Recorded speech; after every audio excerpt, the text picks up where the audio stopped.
Self-care. It's such a deep, layered word, and for me, it's really become the process of getting to know yourself, showing up for yourself over and over again. In creation of the Self-Care Creature podcast, I want to teach you, too, how to have a relationship with yourself. We're going to dive into the psychological and physiological unfoldings of adopting what I love to call a self-care lifestyle.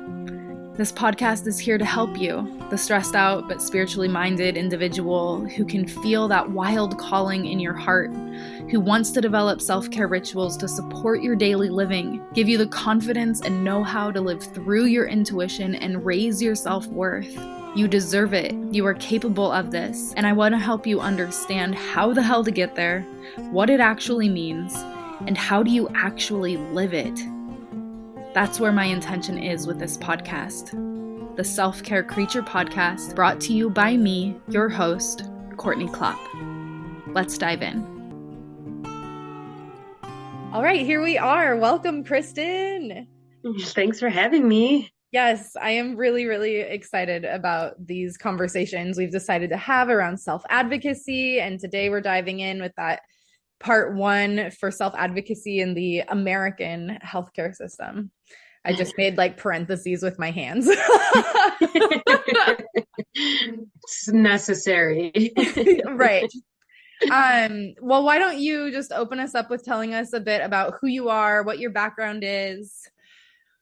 We'll just start there. Yeah. So in summary, I guess, because it's hard to kind of lump me into a nutshell, but I am a retired chef turned health coach and now clinical nutritionist in training. So all in the health space. But I really started being passionate about food and excited about food, and then kind of ended up going down my own several-year-long journey of getting diagnosed with Lyme disease after all, which kind of stimulated my interest in health. And that's when I went back to school to do health coaching and now clinical nutrition to kind of still keep my passion for food alive, but really utilize what I've learned myself through my own journey in finding a diagnosis and getting proper treatment, but also just how much I know about food has really helped me navigate all the special diets I've been put on and everything like that. So really wanting to help people do the same. So it kind of put me in this whole roundabout thing to be where I'm at now, which is, like I said, a nutrition student, a health coach. I teach cooking classes. Still kind of part all of those things, but really just driven by helping people understand and pursue health in an achievable manner. That's amazing. I resonate with that so much because I think but I started out my journey in culinary school, like way back in the day. That was step one for me in all of my education. And yeah, it's become this like whole roundabout, like you're saying, place. Yeah. And who you are. And I love that bridge that I think so many of us have where we take our personal experience and then want to bring it out to help other people, and that you're actually turning back towards the healthcare system, it sounds like, with like going to school for clinical nutrition. Yeah, I think it's really important to me to open myself up to what I can practice, because what a lot of people don't understand about the scope of practice of a health coach is we cannot legally provide nutrition advice. And I think there's this confusing gray area where I work on recipes, I teach people cooking, I do a lot with food, but I can't give nutrition advice as a health coach. Yeah. So the chef and health coach makes it confusing, like blurred lines for the nutrition piece. So this is a way not only to get some deeper scientific background in everything that I already kind of knew, but I'll also legally cover myself to be able to help people in a deeper way. But I'm very lucky to go to a school that is more natural based. So they also recognize the pieces like self-care and like herbals and different alternative methods of healing in addition to the typical clinical nutrition stuff. So it's really a cool pathway for the school. But like I said, it kind of just completes the trifecta. So that way I can help people with whatever they come to me for, but really just have that evidence-based background information to go with everything else. Yeah, that's amazing. And I love that you're doing that. I know I don't think a lot of people realize like all of these different little facets and how nutrition fits in, but then actually legally and competently giving nutrition advice actually takes some education and some background, because I think that I was in a similar place when I was doing Beachbody coaching, and even as a personal trainer, it was everybody wants nutrition. And that's why I ended up going back to school for nutritional therapy at one point, to have more of that like science education background, because especially doing Beachbody, the people that I was working with was like, just Pinterest your meal plan. And I was like, hold on, I don't know about that. Yeah. One of the same reasons I got out of Beachbody as well. I didn't realize you also did Beachbody. So funny. We're both culinary school baddies, and then Beachbody, and oh my gosh, where we are. That is so funny. I love that we, with all the work we've done together and things like this, that never came up. Yeah, that's so funny. Yeah. Wow. That's like a whole nother conversation we could have, but we'll stick here today. Yes. I can pick out self-advocacy, I'm sure, from some of this story you've shared, but I'm just want to hear it straight from you. Like, why self-advocacy, and what does that mean to you? Why do you feel so passionate about it? Yeah, I think it's something that's not talked about enough, where people give you the information on nutrition, they'll give you the recipes, they'll give you exercise plans, but when you're just given plans and don't really connect all of the self pieces in there, like you don't know if it's right for you, if you're just being told to do it, but then B, to be able to speak up for yourself and get something different, whether it's a diagnosis, whether it is, with your personal trainer, with your therapist. And I think that so much has gone away with current communication in societal times, that people would rather avoid the conversations than actually utilize their voice to get somewhere. And I know this is just kind of like a roundabout way of why it's important to me, but I can start with my story. I won't get too deep into my Lyme story, just because that is a whole nother podcast in its own. But for summary, I was sick with mono for about a year, and I never really got better after that. I was 19, 20 years old, sleeping 18 hours a day. Wow. My doctor kept saying, well, if it's not better, come back in 2 weeks. Then it was, well, you're just a stressed out young person, like college student. I'm like, I don't think it's stress. Like, I was trying to explain all my symptoms, and I went to 4 different doctors, and that 4th doctor sent me to a psych consult because she thought I was a hypochondriac. And that really stimulated my entire drive to do something different for myself, but then now help other people with that, because there was this point where I started to wonder, like, maybe she's right. Maybe I am crazy. Right. Maybe I am making all these symptoms up. Maybe this isn't a real thing.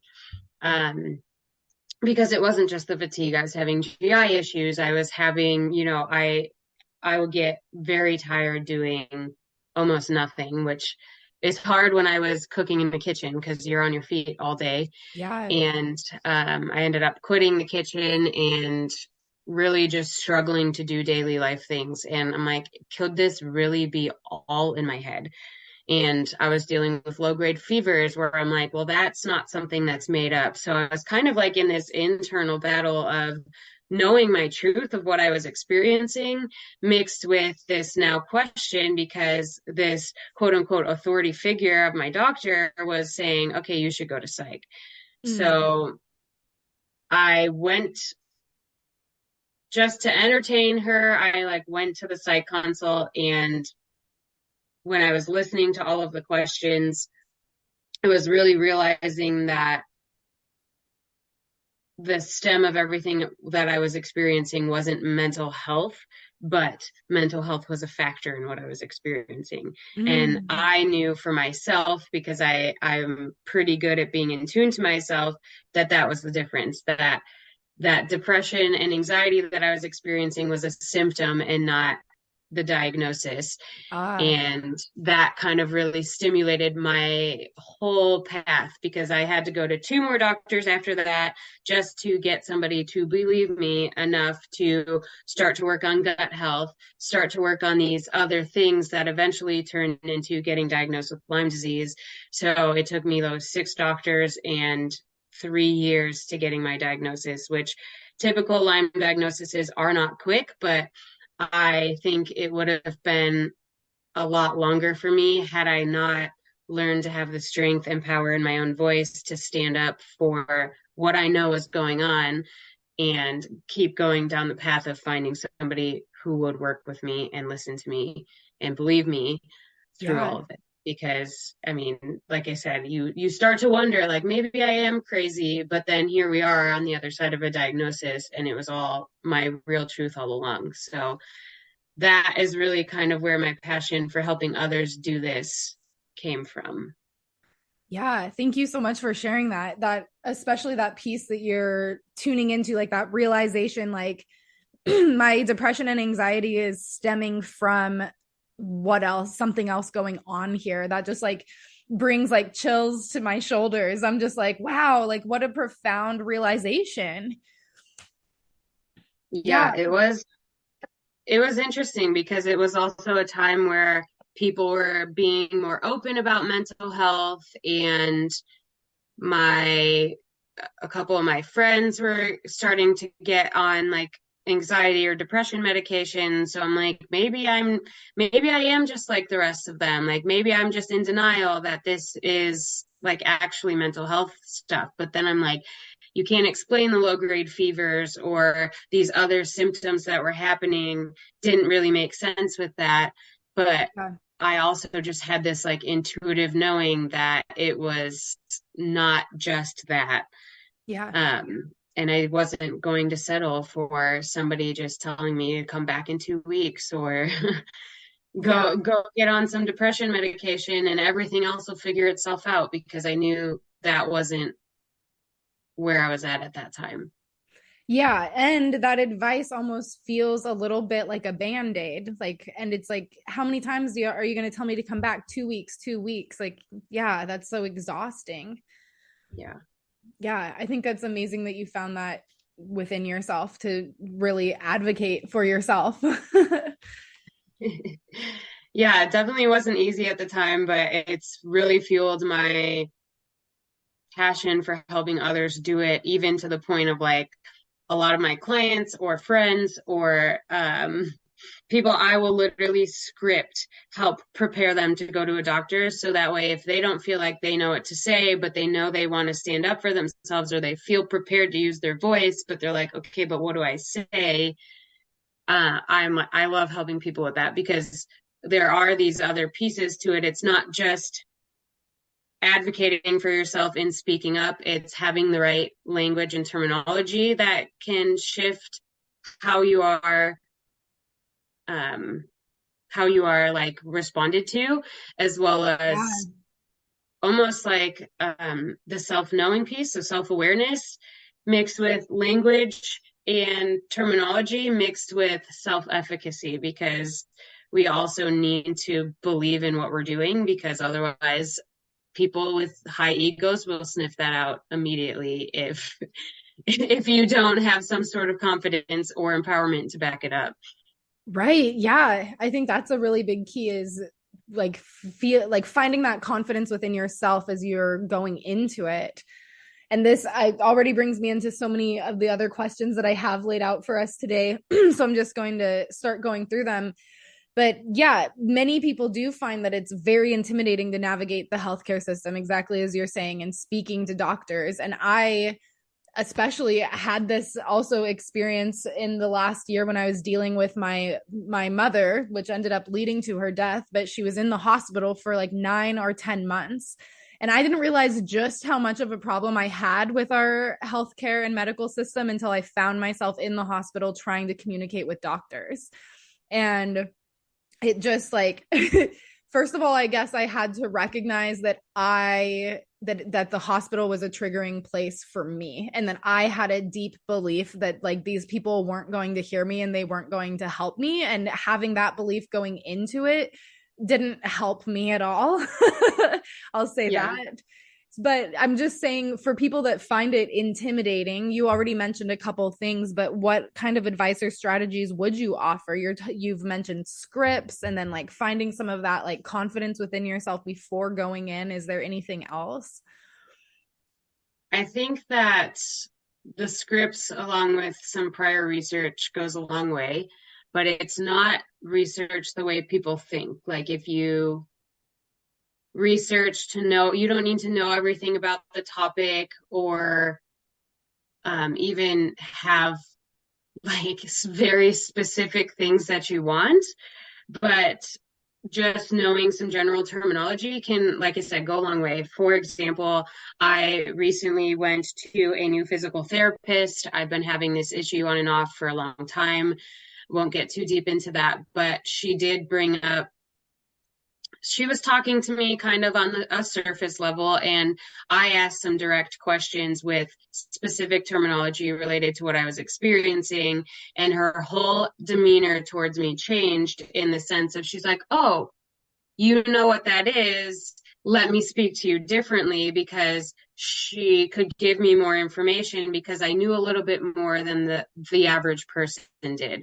And then not only does she give me more information to work with, but she took me a little bit more seriously, because I was prepared and not just looking, either A, looking for a band-aid like some people come into doctors doing, or B, just kind of having done some of the prep work. And because sometimes it's not even the ego thing where the doctor just doesn't want to give you the time of day, but a lot of times the people they're dealing with don't even know the very basic stuff. So they will talk to you on a surface level, because that's the level that's the general population can receive it as.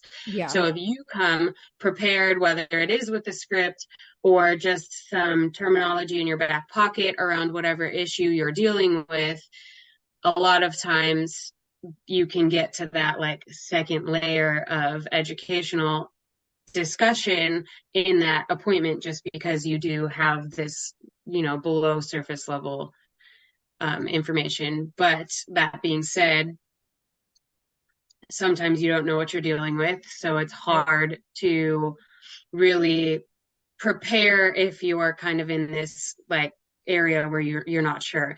And that's where the scripts can really come into play, because if you can prepare to ask for specific things, then you oftentimes are treated differently as well, in the sense of, maybe like somebody I was dealing with, or not dealing with, but somebody I was working with, was wanting to get off birth control and not want to go on a contraceptive pill of any sorts, and already anticipating her doctor saying, okay, well, we're taking you off this, like, what are we going to put you on?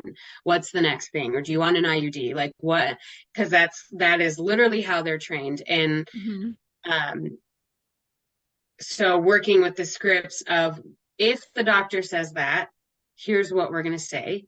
If the doctor says something else, like trying to pre-plan like 3 options of what the doctor might say and what your follow-up response is, because then instead of getting faced with your doctor saying, okay, well, we got to put you back on something, a lot of times that's when we start to lose our confidence, or start to feel disempowered or small, or shrink up, because we're like, now they're questioning me.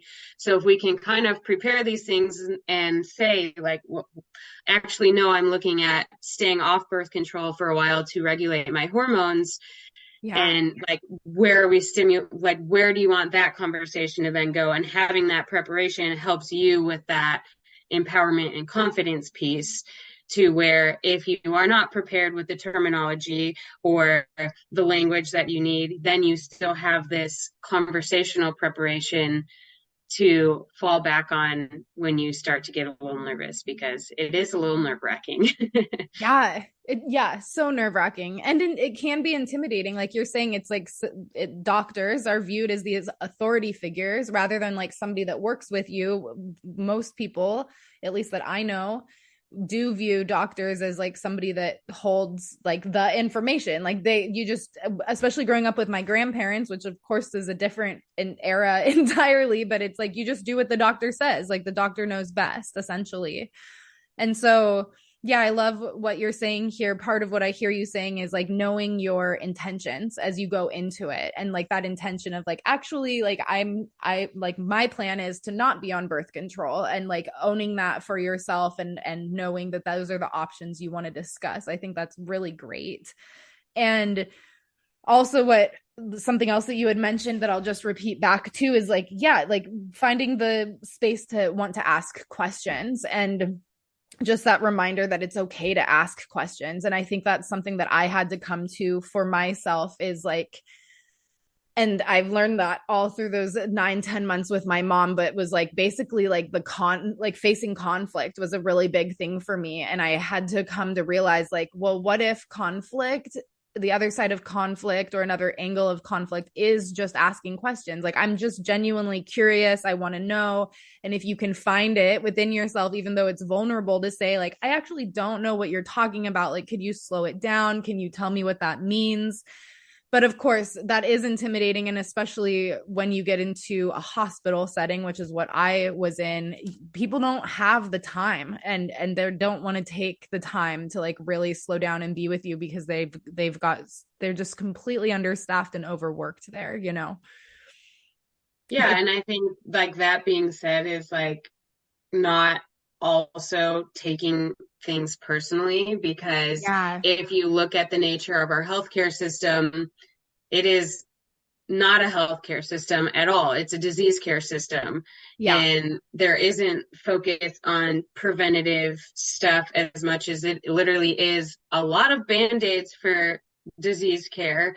But like even talking about the birth control thing, the way gynecologists are literally trained is to to prescribe birth control. Like that's how they're trained. So when you can also not look at the personal side of it and look at like that, they're just doing what they're trained. Yeah. It helps you engage with them differently, because sometimes that the conversations are just as hard for them as they are for us, because we're questioning, probably it feels like to them we're questioning their authority, but really we're just curious in what is actually happening with our body. And I think kind of with that is like not taking it personally, but also looking at it from the stance of like a doctor should be your consultant, not the like you're the CEO of your body. This is something like my free guide on my website is like this, something like the CEO body guide. I forget what I called it. But it's like you should be the CEO of your body. Your doctors are all your consultants because you know your body best. And you make the ultimate decision. So they can say, I think this is best. And you can ask them why, so you know why. And then you can look at all your options. And I think, part of that too is asking what the other options are, because sometimes when we hear like, this is what you should do, it's like, okay, well, what are my other options and why is this one best? Kind of going back to asking the questions, like you said. And in a way, you sometimes have to demand that time. I have experienced it in the hospital setting just last November.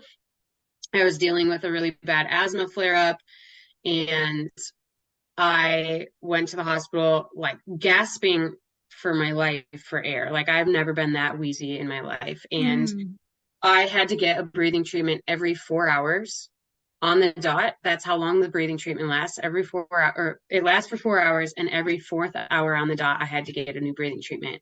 And come the morning, the doctor said, well, we are not really sure what this is being caused by, so we're just going to send you home. And I started to panic because I'm like, I've needed this, like, get the breathing treatment that they're giving me every 4 hours for the last overnight, and now you're going to send me home with my same inhaler that wasn't working for the last 2 days that ended me up in the hospital. Like, I'm going to be back here in a couple hours.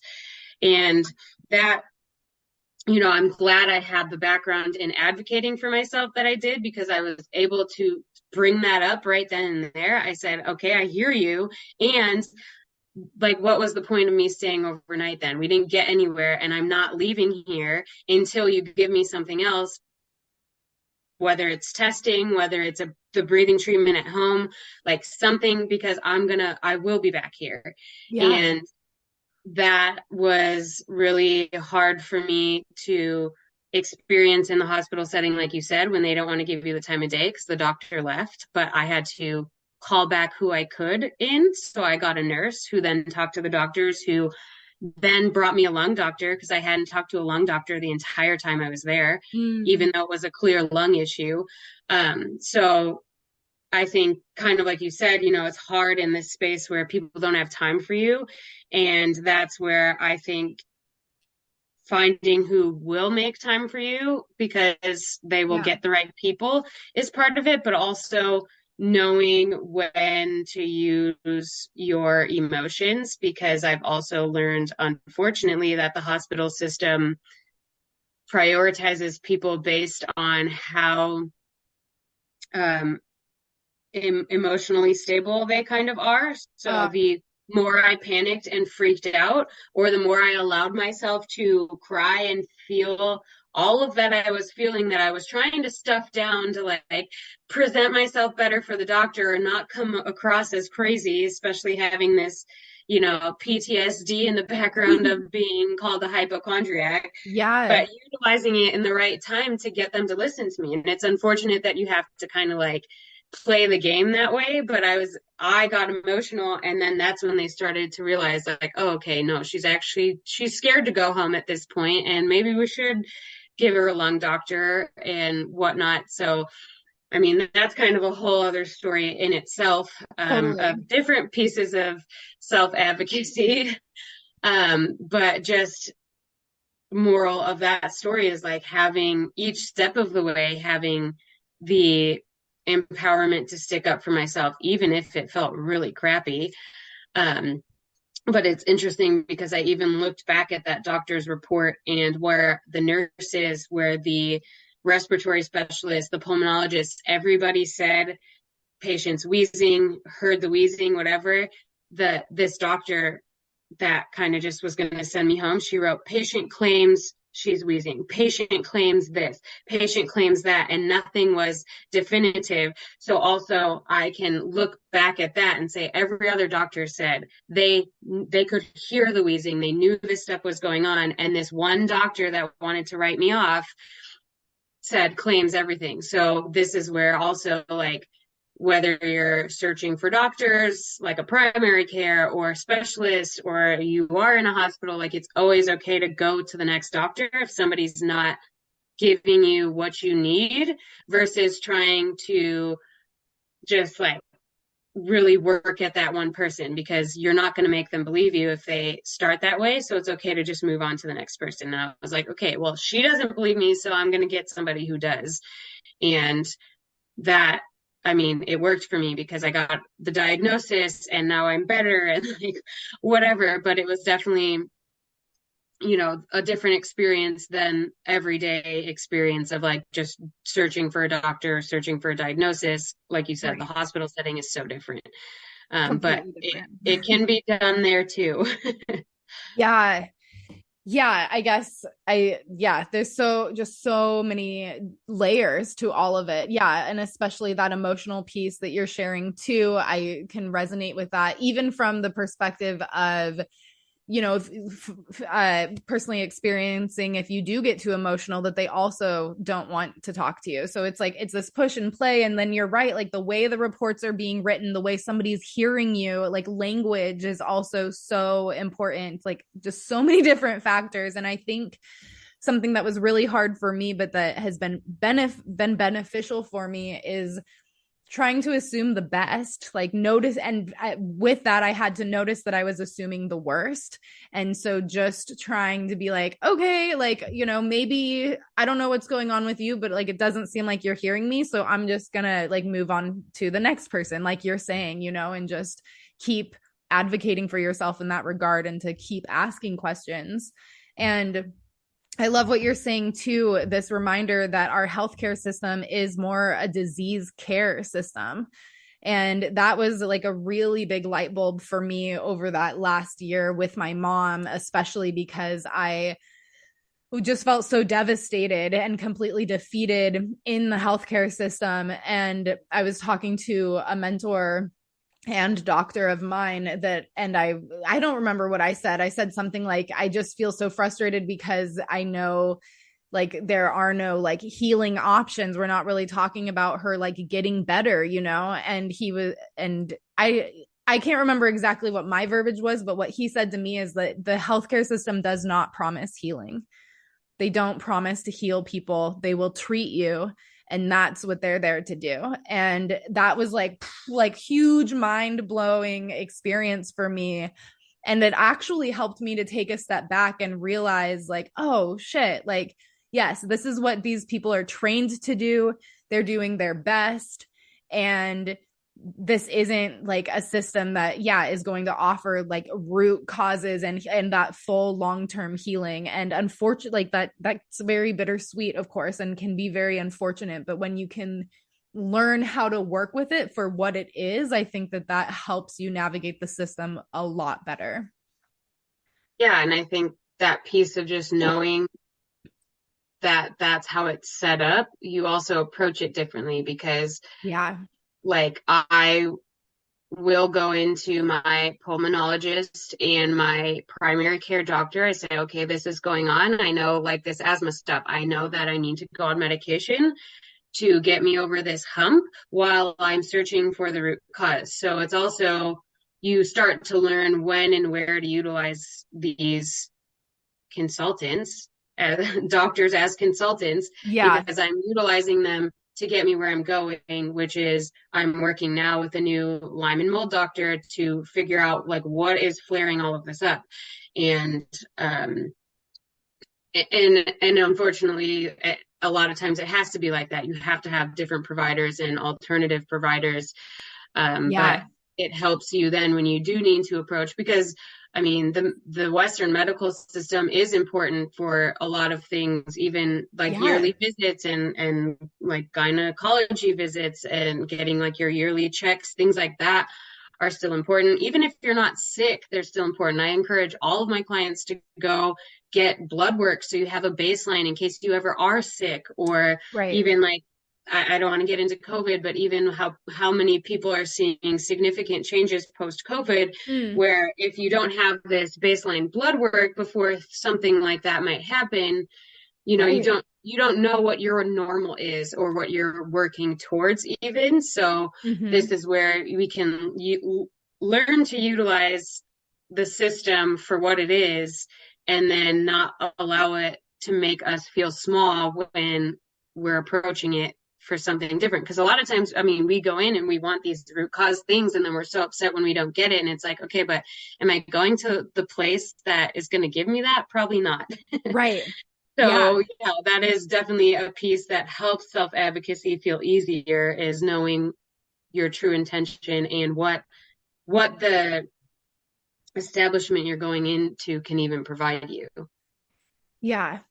I love that we share this I like a shared interest, or have this like shared passion about like a client-centered healthcare, and really putting yourself and or our clients at the center of this web, and being in relationship with all of your practitioners, and that there can be a wide variety.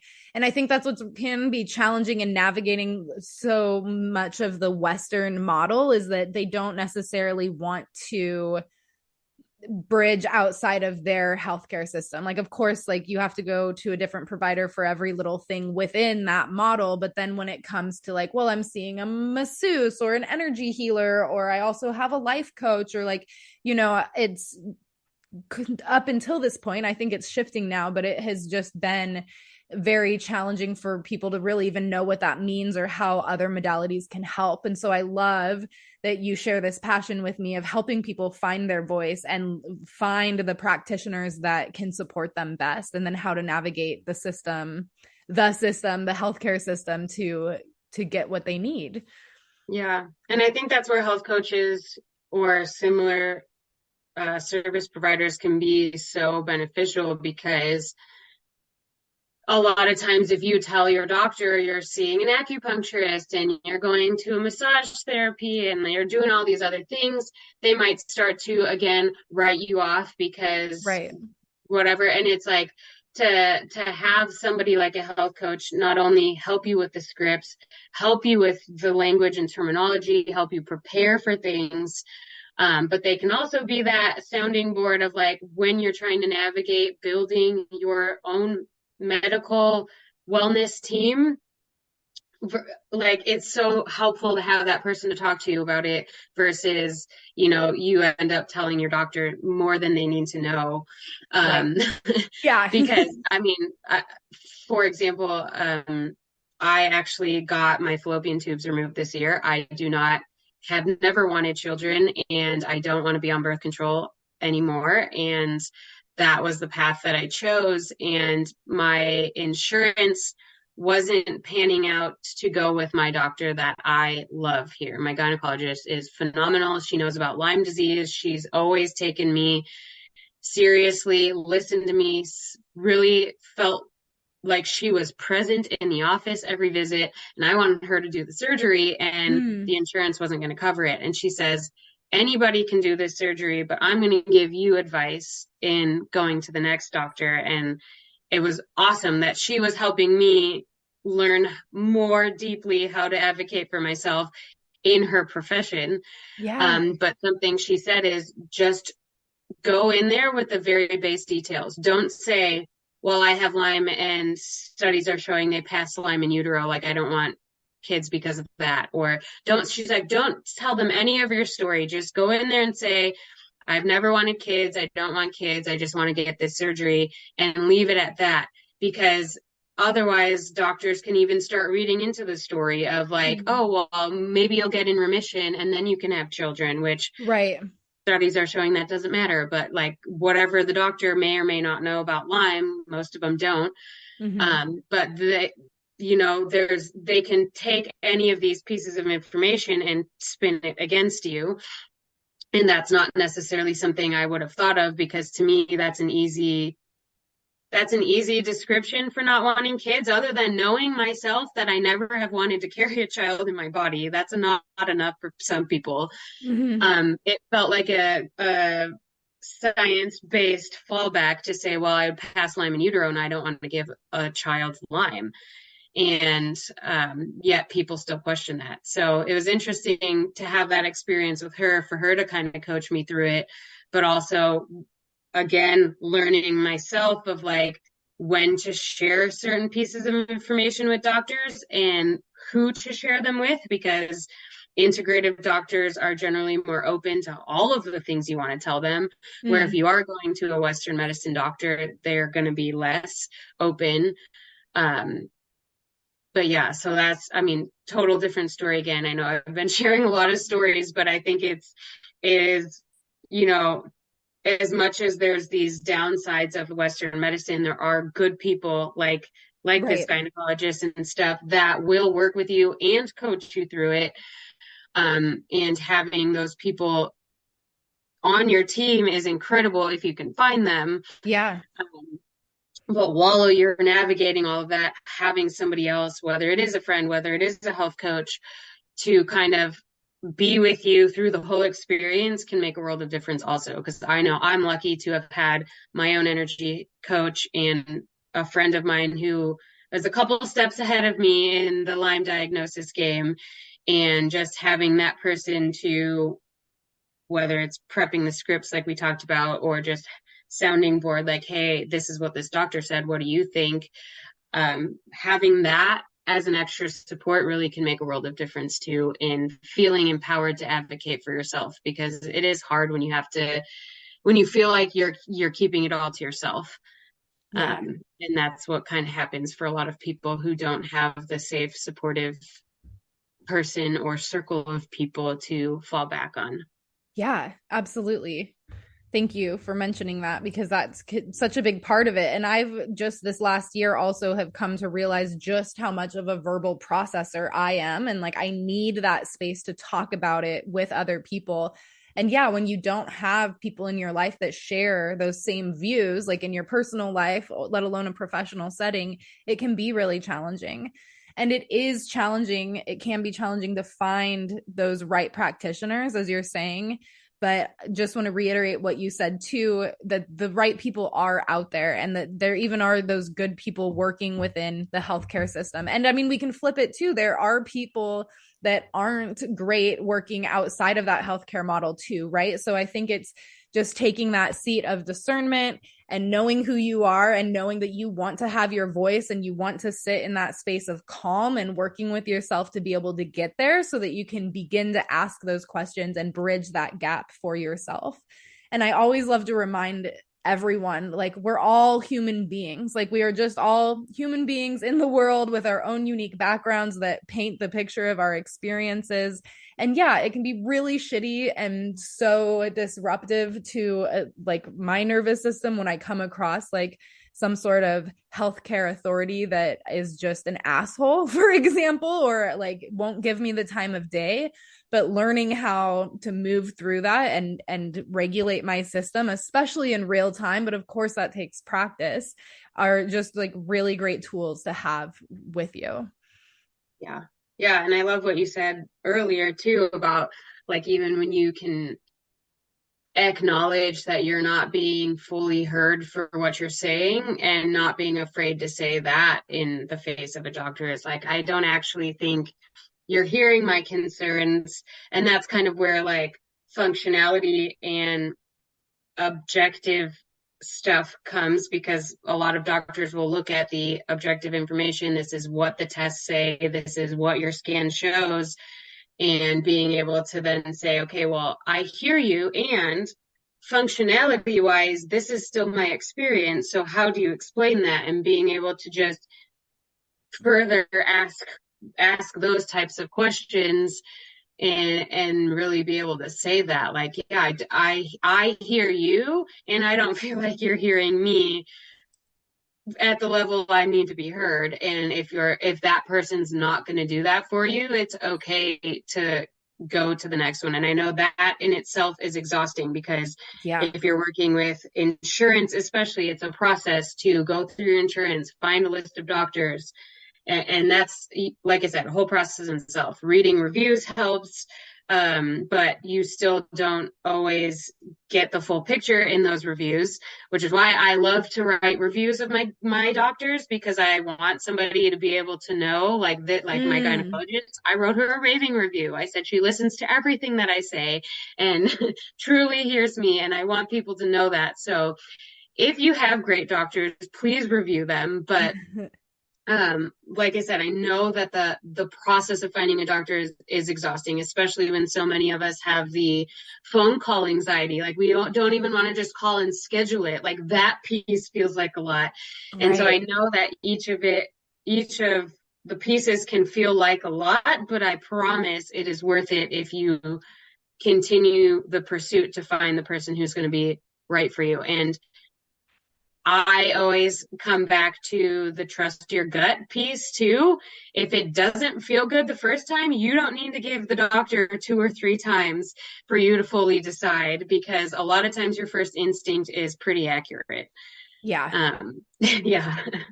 I couldn't agree more with that. But that's also really hard. It's really hard to find that discernment within yourself. I've definitely hundreds of times, maybe that's an exaggeration, but just so many times been like, well, I don't know. Like they're like, I'm just gonna give it another try. And it's like, yeah, when you're consistently disappointed, just take that as a note for yourself and just look into trying something different. Yeah. And I think that's where the self awareness and self efficacy pieces, come into play, because the stronger those are, the easier the self-advocacy comes, because it's really hard to advocate for yourself when you don't know yourself. And if you're not really aware of what you're experiencing, or you're not really aware of, how you may or may not feel about something, it makes it harder to advocate for yourself.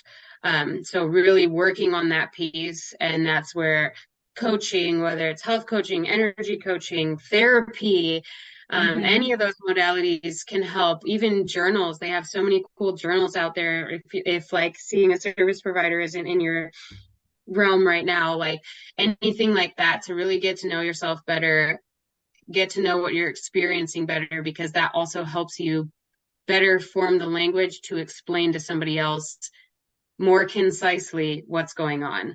Because if you don't really explore that, and then you're flailing at the doctor of like, whoa, I don't really know what this is, like whatever, then it's hard for them to even help you in the way you want to be helped, because you're not really presenting it in a way that is helping them help you. Right. So yeah, that is kind of the self-awareness piece. And then self-efficacy is, I think it's like Albert Bandura is like the psychologist who kind of come up with it, but it's basically this belief in your ability to advocate for yourself, or your ability to succeed in the face of adversity, in challenge, anything like that. And I think the more you become self-aware, the self-efficacy piece kind of naturally builds. But being able to have this empowerment and confidence that that you will achieve your goals, whether it's like health goals and exercise with your physical therapist, or maybe it's, with your doctor and getting a diagnosis, or maybe it's in mental health stuff with your therapist, what have you. It's having this knowing that you're on the right path, and that can help build the empowerment piece, which helps you find strength in your voice to self-advocate. Yes. All the yes. I want to leave people with the encouragement to go download your free guide, because I think that I pulled it up here on your website, and I just really love this, like 4 steps basically to owning your role as a CEO of your body. And do you want to tell them more about it and where to find it? Yeah, actually, that reminds me, because the link is broken on my website at this very present moment. Okay. But by the time you post this, I will make sure it's fixed. Yes. Yes.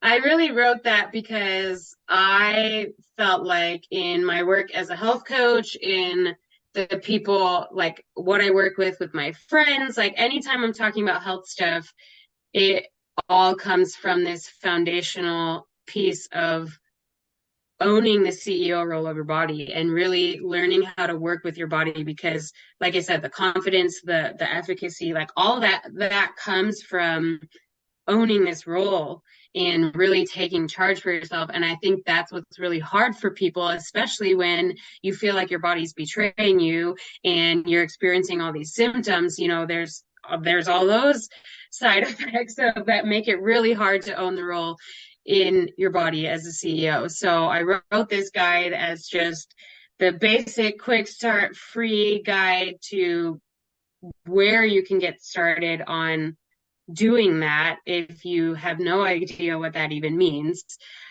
So that's kind of really why I created the guide, because I really realized anybody I work with, don't work with, like people I just talk to, stories I hear on the street, like whatever, it all comes back to this piece of really being able to take charge of your life and allow yourself to be the authority, because like I said, you know your body best. No doctor can tell you what you are and aren't feeling. You know that.